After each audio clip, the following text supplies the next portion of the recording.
কারো রয়েছে পাকা বাড়ি, তবু আবাস যোজনায় প্রাপকদের খসড়া তালিকায় নাম রয়েছে। অন্যদিকে খসড়া তালিকায় দুস্থ গৃহহীন পরিবারের নাম উধাও।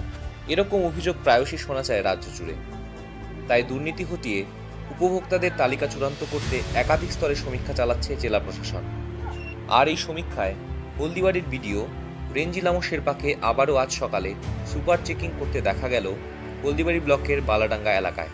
তিনি স্বয়ং এলাকায় উপস্থিত হয়ে গ্রাম্য পরিবেশে নিজেকে একাত্ম করে শুনলেন সকলের অভাব অভিযোগ, খতিয়ে দেখলেন কাগজপত্র, কথা বললেন স্কুলের কচি কাচাদের সাথে। বিডিওকে কাছে পেয়ে যেমন খুশি এলাকার মানুষ, তেমনি বিডিও সকাল সকাল গ্রাম্য পরিবেশে নিজেকে একাত্ম করে সারলেন সমীক্ষার কাজ। পরীক্ষা আছে? হয়ে গেছে? পড়া ভালো তো? ভালো করে পড়াশোনা হয়েছে? কোন স্কুলে পড়ে এরা?